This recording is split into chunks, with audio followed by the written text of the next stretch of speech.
think there's hope for the world. Why bother going on?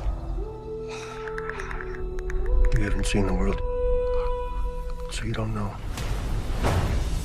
Keep going for family. I'm not family. No. Cargo. Why are you so important? Somewhere out west. They're working on a cure. I think what really impressed them was the fact that I didn't turn into a fucking monster. If she so much as twitches, don't.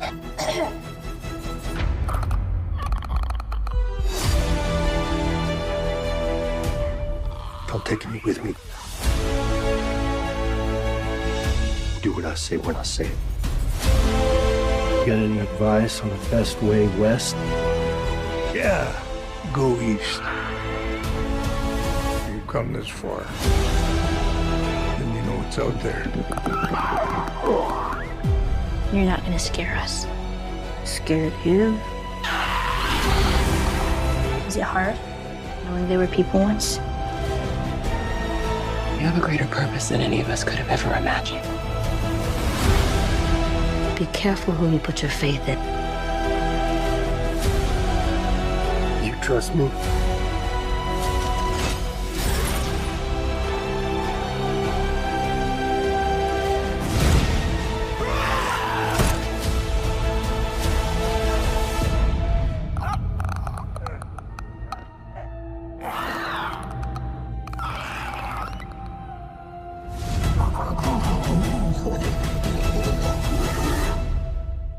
Welcome back to the Cinema Club podcast. I'm your host, Nick Leach, and we are on episode 2 of our special series going into everything for The Last of Us. Again, we have our guests, Chris and Paige. So welcome back, guys. Hey, What's up? happy to be here.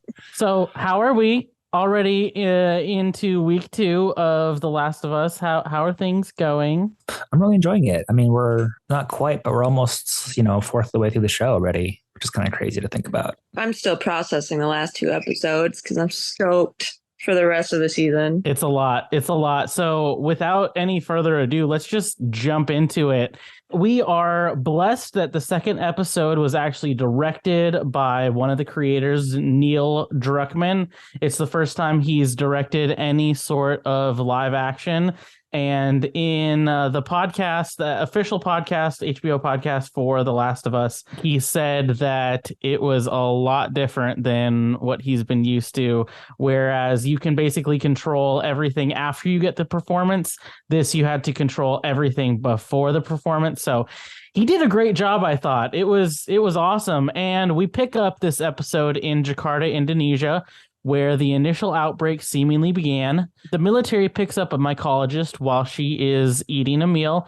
They bring her to a facility guarded by the military in which she finds a woman who has been infected after being bit by another person. She finds that a fungus has taken over her body while pulling a still moving mycelium cluster from her mouth. She then tells the military official that there is no vaccine and no medicine that can stop this outbreak. Bomb, she says. Start bombing the city. Bomb this city and everyone in it. If the infection has reached America by this time that we catch up with Joel and Ellie, then it must have been really, really bad. The city we saw in the slanted skyscraper at the end of the first episode wasn't a good sign that anything is inhabitable outside the QZ either. So what I really loved about this, and from what I have heard, this was not in the game at all. They kind of just stayed within America, not really outside of America. And so this showing kind of where it all started is a really cool way to give us a lot of exposition. And they did it in a really good way. Again, I go back to this show lets the audience kind of live the story with the characters. And it connects us as the audience to a character that we can live with, even for a few minutes, in order to experience all the terrible events that are happening. And it connects us on a real human level that makes us really a lot more invested in the story. And I like that way of telling exposition rather than just giving us an exposition dump or doing a montage or whatever. So I really liked how this started, giving us a little bit more background to the story. Yeah, I loved it. As you're kind of mentioning, it's not something that is in the games, and just kind of seeing how this got started in other places outside the US is just really exciting for me. I'm really digging these like flashback sequences. I'm hoping they continue doing that moving forward, honestly. And then, yeah, I mean, it's only like 10 minutes really of this sequence of events, but I was just like locked in like from the beginning. Like Selena's just like chilling there, eating her noodles or whatever, and they're like these military / secret police people show up, and I'm like, oh man, like what's going on here? And then yeah, I again, like as I was kind of saying in the first episode, like the little subtle details of the show I think is what makes it really shine for me. Like I just really appreciate it. Like when the soldiers are walking ahead of her in that hallway, that corridor, and they kind of leave her behind, and she has to like double up her pace to catch up with them. Like that's showing just the urgency of what's going on. They just like throw in that car and they're like, let's go now. And then the whole scene with that naked body, so great at building up tension. I appreciate that the show doesn't have to rely on like jump scares or anything like that to really like get that feeling. Cause I was ready for it to like open its eyes or like bite her or something. And yeah, I was just like totally engrossed in those, like, just like I was saying, those opening moments of the show, even though it had nothing to do with the main characters, it was still making me really appreciate everything that was going on that global scale, you know. And then when we get to like that cup of tea in her hand and she's like shaking when the soldier says, you know, 14 people are missing from the workplace. And that moment, she knows it's over, you know, she knows that everyone's screwed. I also kind of liked that the handshake could be seen as that, or if you wanted to go with it, you know, maybe she's not so upset. Maybe it's like because she's got a little of that fungi in her suit, and that's the first like sign or tell with the hand tremor. But yeah, I just loved everything about like the first like 10 minutes of this episode. Obviously, went on about it. I'm excited. Obviously, since they do like these little 10-minute exposition before each episode, I'm excited to see what they're going to have next episode, to see what else they can not come up with, but like give us details on, and so we get more information. But I think this part of the first episode was kind of creepy, not gonna lie, when that lady was laying on the table and those, I don't know what to call the fungus coming out of the mouth, gave me the heebie-jeebies. It was gross. It was a very, very good part. It really was detailed. No, I was going to say it was detailed and it needed to happen. Otherwise, we were going to be lost on the information. I totally agree, Chris, with you saying that the show doesn't need to use jump scares to make it super creepy and terrifying.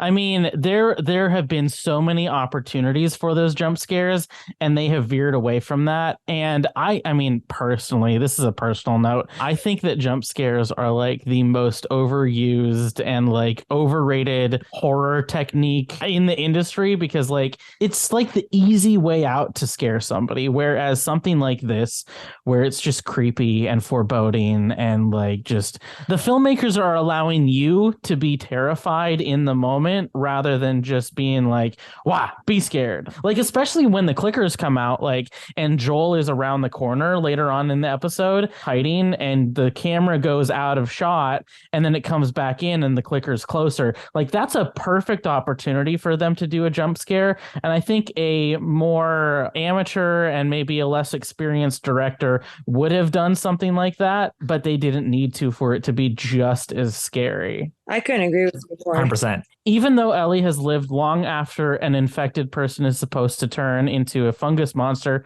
Joel is convinced that it's just a matter of time. They still smuggle Ellie out of the QZ, though, and whatever's happening to her may be the cure to this whole epidemic. There might be a Firefly camp full of doctors out west that are working on a vaccine, and they're very interested in Ellie's condition. The group comes across a hotel building that has become somewhat of a swamp. Trudging through the water, Ellie is a little too cocky and gets startled when she uncovers a skeleton. They move on from there and get to a museum, checking to see if the fungus on the ground is still active. The hotel scene actually came from the game as well, and it was very close, and that you could see that relationship build up with Ellie and Joel when Joel was like, "You're such a weird kid." I smirked. I'm like, yeah, she's a little weird, but it really played out good, I think. I mean, they did a really good job in that scene. Yeah, and in that scene too, I liked that we kind of see Joel, that fatherly instinct that maybe he's locked away for a while, kind of comes out in a split second there when he reaches to help Ellie up after she falls with the skeleton situation. I just like, again, subtleties like that in the episode that really are showcasing the beginnings of that relationship that Ellie and Joel are starting. And I couldn't tell if when they took a shot at his hand, if his hand hurt from picking her up, or he looked at it was like, I just helped this little girl up, which I so hate right now. I also think that it could be also he thinks that she's infected and he's touched her now, so maybe he's infected now too, because we see it later on too, and not to jump too much farther ahead, but when somebody else gets infected and they like take a step towards him, he takes a step back too.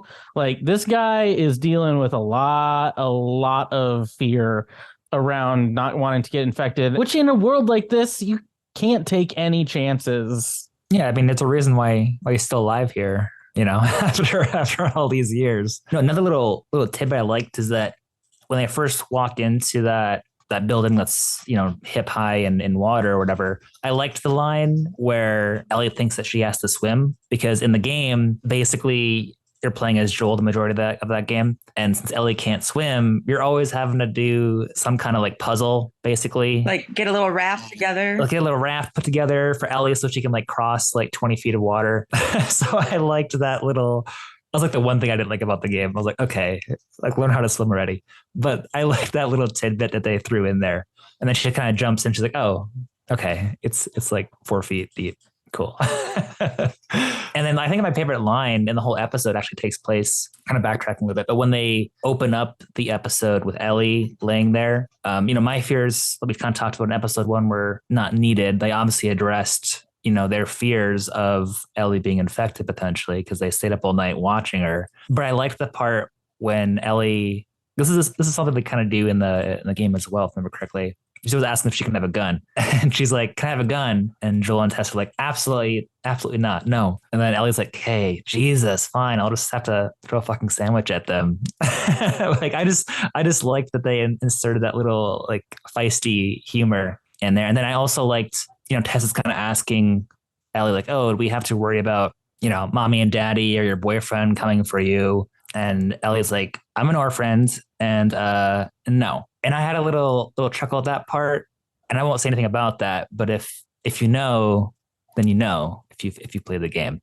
But it's like the little things like that like I think as someone that's played the game, I just really appreciate that they're noticing that and putting those little tidbits, little breadcrumbs for us to appreciate. Yeah, and what I like about this part is that we also start to see the difference between Joel and Tess, because we see here that Tess has hope. Even though she's this hardened kind of person, she still has hope. And more specifically, she's also driven by redemption. When she learns that Ellie may be immune, she becomes a lot more protective of Ellie. And what's really cool is that, at least according to the creators, this alludes to some of Tess's backstory that I'm not sure if it's in the game or not, but Neil Druckmann and Craig Mazin developed with Anna Torv, the actress, that Tess once had a husband and a son who she lost because they became infected, and she actually killed her husband, but she was not able to bring herself to kill her son, and so she locked him in the basement where theoretically he still is, and he is a clicker probably at this point. And that's also why later in the episode she redeems herself by saving Joel and Ellie. So I thought that was really cool. And I think they actually they wrote it into the script but didn't actually end up using it. Yeah, we don't get that information in the game, I don't think. We had no idea Tessa's background besides what you were given, which is she's a hard-ass independent woman who doesn't take no shit from anybody. But I do like that motherly aspect that she does when he was speaking to Ellie one-on-one, trying to explain to be careful, essentially. Be careful when you're out in the world. Don't step on things. Makes sense now after he said that. And I think it's really cool that the game versus the show, the cordyceps does not spread through the air like it does in the game, but through a mycelium network. And it goes further in the storytelling by how the fungus is able to communicate to the infected even miles away. I thought that was really cool. I mean, it's more scientific, more rooted in science than just by going through the air. And we have seen that before many times, some sort of virus or something going through the air, being spread through the air, where this is a lot different of a take and a lot more believable take. I thought it was a fun way of showing the infection, especially when they're kind of looking over the edge and you see that group of infected or runners just lying on the ground. And when the clouds are going over the sun, they were doing like a wave because they were getting touched by the sunlight. That was weird and creepy, and I loved it. Yeah, and I think I let it slide last week, Nick, but I think it really helps us understand as an audience that these aren't just zombies. Very different. Obviously, I guess you could say like subspecies if you really want to put them in the same category, but we're dealing with something very different than like The Walking Dead. Where they have like hive mind, basically, is what's going on, which I think they did, like you were saying, really well. Bruh, I'm a push back on that shit because literally in, say, the planet Earth that they took inspiration for, the cordyceps virus, it literally says it turns the ant into a zombie. So I'm gonna push back on that. Like the science says. That's fair. So after this, they enter the museum and trudge cautiously through the dark corridors of the museum until they hear clicking noises as a couple of infected come into the room. We are introduced to two clickers and they search with only their hearing for any noises that will reveal Joel and the crew. Joel shines a flashlight in one of their mushroom faces and the beast doesn't notice, so they seem to work purely on sound alone. The clickers hear the group and attack, separating them. Joel is able to kill one of them and then finally kills the other after it wrestles with Ellie and Joel. Everyone survives the encounter, but Ellie is bitten again. Well, if it was going to happen to one of us, she jokes. So what I thought was really cool in this, when Joel says the line, they can't see, but they can hear, that actually wasn't in the original script. That was actually done on a reshoot. It came again to the HBO executives who had not played the game, saying that they really didn't understand why the clicker couldn't see. Covering up their eyeballs wasn't enough in the first watch, so they reshot that, and I thought that was a really good way to kind of give that information. And again, the creators being like, hey, we're not making it just for the people who've already played the game, who already know what a clicker is and how it works. I like how they can't see, to be honest. They use the clicking to like echolocation like a dolphin.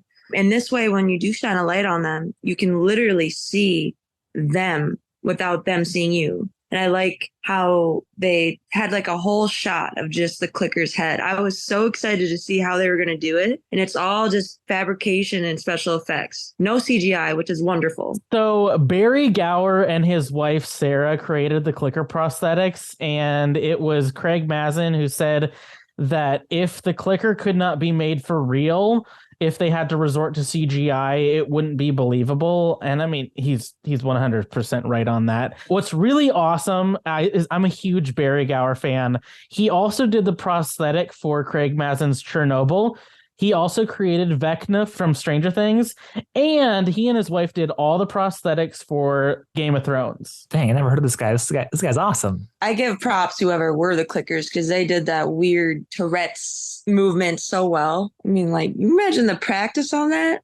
Damn. So those actors were actually hired because they were massive fans of the game, and so they'd already like watched the game so that they could get the actions down to be perfect clickers. Are you telling me that I should start practicing that so then eventually I could do it? Absolutely. All right. Every night I'm going to just start walking around the house, just deformed and clicking and moving around weird. Going for season 2. She's going to be in season 2. No, yeah, kind of harkening back to that. I liked that whole scene where like Joel's like trying to load his gun like really quietly. And I was just like, as an audience member, just like I caught myself holding my breath during that part because it was like that tension building was like so well done.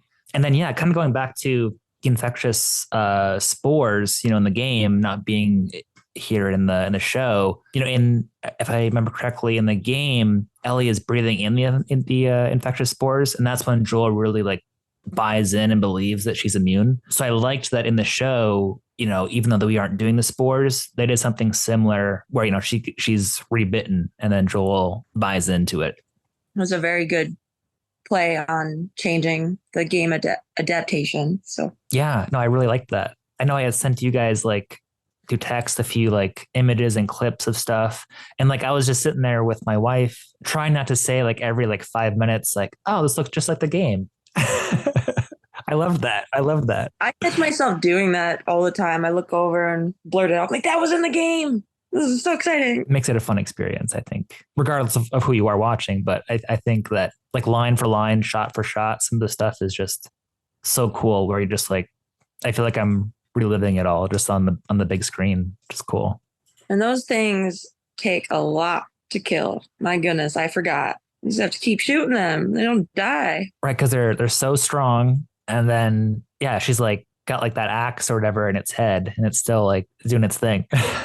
So let me ask, in the game, is it actually 2 headshots kills a clicker? Depending on what difficulty you play at. So if you're playing an easy, yeah, just 1 shot, but like the normal hard, you have like no ammo ever. So you're sitting there just slapping the thing, trying to kill it. So it does take quite a while to shoot them or hit them. So the crew continues their way to the Firefly meeting point, but as they reach their destination, they find that all the Fireflies are already dead and infected. Ellie's wound completely heals, but unfortunately, Ellie was not the only one who was bit. Tess reveals a bite on her neck that is already super infected. After dispatching the infected, one taps into the mycelium network, alerting a horde of infected, and they start racing to find the source of the disturbance. In a last-ditch effort for redemption, Tess sacrifices herself in a massive explosion that also kills the dozens of infected people now running in their direction. Joel and Ellie escape as they try and figure out what to do next. I think using that connection between all of them gives another, not a jump scare or anything like that, but like a different alternative compared to everything in the game is completely spore filled. So that's a nice switch. And having all of them run towards you would be just terrifying. So what I think is really awesome about that, and it kind of ties into a couple other things, is that what this type of connection does in the mycelium network is it ties to one of the themes that the directors and writers and creators were trying to do with this entire series. And it underscores the theme of love and the way it functions, because the fungus loves too. I mean, it makes more of itself. It reproduces. The reason the infected person comes to her slowly is because she's given up. She isn't a threat anymore. If she had been running, they would have probably like violently come up to her and like tore her up. But she's just standing there. And so he gently shares of himself. It's horrifying. It's upsetting and gross and primal and creepy, but yet beautiful. And like they light, especially the scene of quote, quote, the kiss, they light that like they would like a emotional love kissing scene in a movie. Like they did that on purpose. But like this mycelium network of like being able to tap into a huge horde of stuff, like that's community right there. And there's something beautiful, but also just horrifying and terrifying about that. I did not know that I did not take that as a love scene, but now that you said it, I can kind of see it, because love is strong. So they're going to keep getting stronger and stronger as the show goes on. I mean, between Joe and Ellie and the creepy people, the infected, the zombies, according to Nick, the zombie people. Whoa, coming at me, huh? I'm offended. Wrong accusations. I really liked going through and experiencing Tessa's death in a new way. I should say a new way than the game. I thought it was really interesting because in the game, basically very similar setting, circumstances, but basically she's like, all right, you guys run away. I'm going to hold off the government or marauders, something like that. But isn't it like in the game, it's actually Fedra that are the ones that are chasing Joel, Tess, and Ellie? No, I think you're right. Yeah. And in the show, that wouldn't really have made sense because they're so far outside of the boundary of where they're operating in. And I honestly thought this was a more powerful way in which to see Tess go out. Because as you were kind of talking about, Nick, like love plays like a huge role, especially kind of knowing now that information on Tessa's character that they cut out. But love plays a huge role. But I think hate and fear are also huge themes like of the game and the show. And just seeing how those themes all interplay with one another within this episode and the show and the game in general, I think is really cool and exciting to watch. But yeah, and kind of with that too, as you were kind of harkening back to what you were saying earlier, Tess has hope and Joel does not. And so she, in this scene, basically is like, do this for me. It's the one thing I've ever asked you to do this for me. And that, I think, is a driving force that Joel will have now throughout the rest of the series. I got to take care of Ellie. And I love that you brought up the whole idea of fear and especially Joel's fear, because that was something that Craig brought up in the Last of Us podcast, that there was a moment in which Tess reveals that she has bitten, and shows she takes kind of a step forward and Joel instinctively takes a step back. That was not in the script. That was something that Pedro Pascal, he made that choice to do that. It's such a real moment to see Joel scared in that moment. Craig Mazin said that there was a real need to undercut the stereotypical trope that always comes in these movies, and that is the idea of heroism.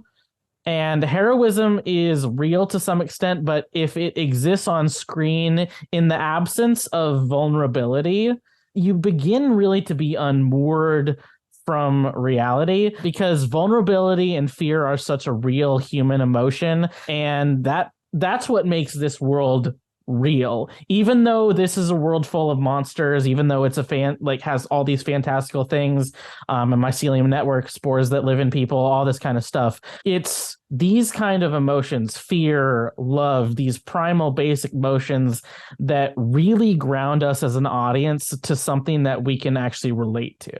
It makes it more human and more relatable and personable with the audience, and just I don't know, I'm just going to give The Walking Dead an example. There's always that one person that just is the hero and just big, tough Rick. Stupid Rick. And I like how independent Joel is, and he's scared. He is terrified to be there and terrified of, I'm assuming he loves Tess. He's terrified of the woman he loves, and now he has to leave her because of this fungus.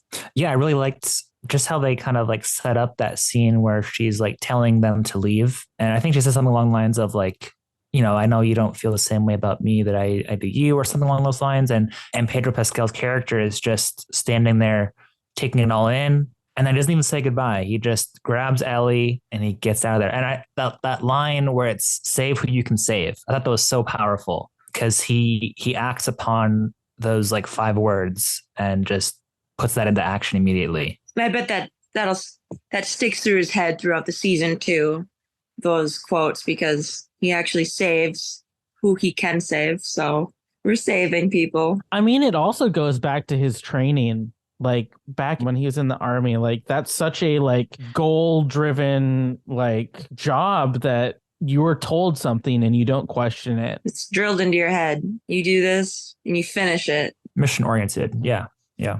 I liked they turn around and Joel just has his rifle aiming back at the building, and then it just blows up. I thought that was really the acting was just really well. Just seeing the emotions kind of hit them with that explosion was really good. And then I really liked when Tess is giving up, as she's flicking the lighter less and less, slower and slower. But then that little part of her that's still her, at least this is how I interpreted it, a little part that's still Tess, okay, I gotta try it one more time. I just loved that 20-second sequence of events that kind of took place right there. It was powerful. I guess. Again, I both emotionally and then obviously explosion on the screen, but really well done. This is just a personal opinion, but if something came towards me and started putting their mouth tentacles in my mouth, I would not open my mouth. I would turn my head and just not do a thing. But she was just so willing to do it that it made it creepier too. I think it was creepy that she did that. And also not giving up, but she knew she had to distract this guy so she could blow herself up. And how I interpreted it too was maybe she was at least partially already in the hive mind at that point, potentially. Oh, that's a good point. Yep. Well, you also notice that when he starts to come over to her, that infected guy, you notice that all the rest of them stopped as well. There's such a hive mind that when one of them focuses on something, the rest of them stop too. Because if this was just a normal zombie movie, all the rest of the zombies would still be going after Joel and Ellie, but they all are part of this hive mind. I thought that was a really, really cool little detail. It makes it so much creepier, honestly. And also that they kept him half human. He's not human, but half human and half growing into the mushroom clicker side. So it kind of had more human-like for me, and it wasn't more monstrous, come at you, I'm going to try to change you type thing. Well, we've come to the end of the synopsis. So if there's anything that we did not get to before in any of the other parts, I just want to open this up to anything that we missed for you guys. I didn't really have anything except Paige and I were kind of messaging a little bit since last week about are they going to do the whole first game in season 1? And I did watch an interview that someone asked him that, and he didn't really deny it. So I think it is going to be the whole first game in this first season, which makes me really excited for the whole journey ahead. And when you were talking about, they don't have to do season 2 as part 2. They can play on everything and maybe give a background more on Joel before the infection, do Joel and Ellie more between part 1 and part 2.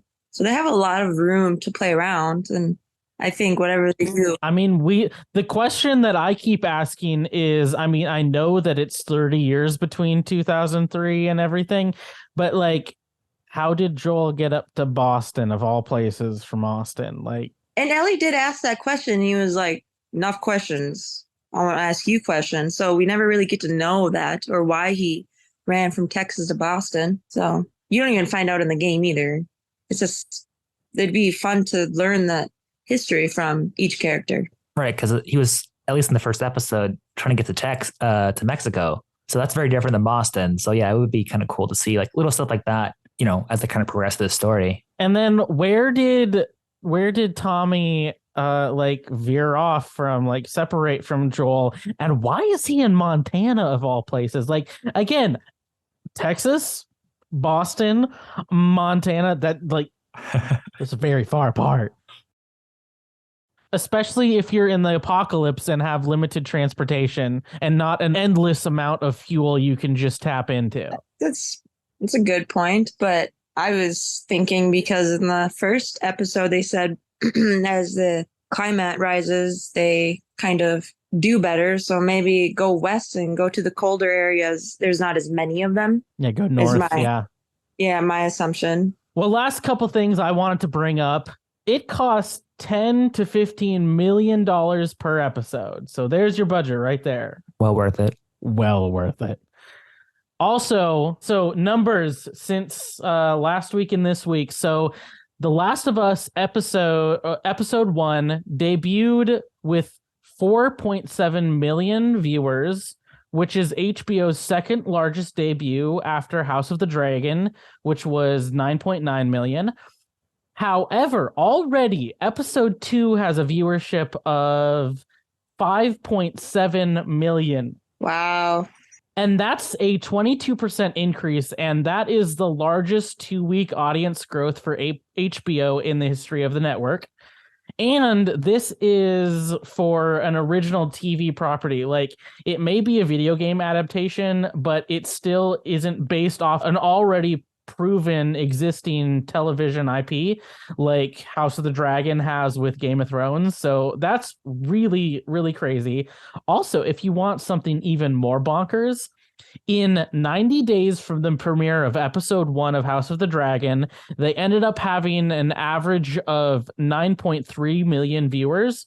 What's crazy is that as of this recording, which is only 9 days out from episode 1 of The Last of Us, episode 1 is now tracking at 18 million viewers. Damn. Like, we got something special here. Really special. And it's clear why. Like, completely clear why. And I read something earlier that the video game sales went up 322%. That's just going to go up because I think they're releasing the first game on PC in March. So that's even going to go higher, I'm sure. That's insane. With that, we're at the end of episode 2. Give me your final thoughts on episode 2. What you liked, what you didn't like, what you're excited about. Let me know what's going on. I've always been a huge fan of costume design, special effects. So I think actually seeing the clickers come to life was my favorite part, even though everything else was super amazing. But that just made me sit up in my seat more and I was just engulfed in the clickers. It was great. So I can't wait to see if they show the bloaters and the stuff like that. Chris, you know what I'm talking about. Yeah, they have like different categories basically of zombies. Air quotes. Runners, infected, the shamblers, clickers, and then they have bloaters, something weird. Stalkers, not shamblers. Yeah, like there's like 4 or 5 like different kinds. For me, I just really, again, was just finding myself like very emotionally invested, even though I know the story. And I like that they're staying so true to the story in the game, but then also, you know, building that out, or even like changing things and the changes they've made, like with the spores or the hive minds or with Tess' death. Those have all been really good changes for me personally. And everybody I'm talking to, like they're bringing it up to me, like this show, like, hey, have you watched The Last of Us yet? So I can tell like it's definitely a trending show that's on everybody's radar, which makes me really happy. I'm excited for like new merch coming out finally for like The Last of Us. So I'm excited to like start grabbing some of that when they start making some of that stuff. But yeah, I'm just really enjoying the ride. And at the end of every episode, I'm like, oh man, that was like an hour already. I felt like half an hour. It went so fast. Last episode, I was like, it's done. I'm like, it should have kept going. But I know next episode is like an hour and 20 minutes long. So oh, great. Perfect. yeah, that they're going to bring up Bill and Frank, this one. So which I'm excited about. I'm so excited for Nick Offerman. I'm so excited. Dude, when I saw he was in this show, I was like, what? That's like, I would never have thought of that. But he's going to be great, I'm sure. So I love this episode. I thought it was perfect. I thought our introduction to the clickers was perfect. It gave a lot more background and not exposition, but like gave us a lot more information on how the mycelium network works, how the horde works, how the infected works. Like, I loved it. It could not have been better, and I just want more. You were right. Both of you were right. An hour is not long enough. An hour, 20 minutes is not going to be long enough. Like, I need more now. Before we go, I just want to shout out the Last of Us official podcast hosted by Troy Baker, who actually voiced Joel in the video game. So it's an awesome podcast.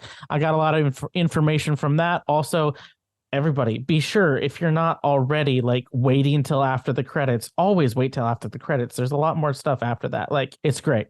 Anyways, before we go, guys, let's give a shout out to each of you. Where can people find you? you can find me on Instagram at RacerXGirl. And I'm on Instagram at christophers.snap.shots. And if you need the spelling of that, they will be in the description. And again, you can find me at nick.fleeto.leach on Instagram. And again, join the Cinema Club Facebook group at facebook.com/group/the Cinema Club TCC and listen to us on iTunes, Spotify, Stitcher, Google Play, Podbean, anywhere else you get your podcasts. Message me on the Facebook group if you want to be a part of the podcast. And finally, please leave us a review on iTunes, because it really, really actually does help. So with that, thank you guys again for being here for episode 2. We will see you next week for episode 3.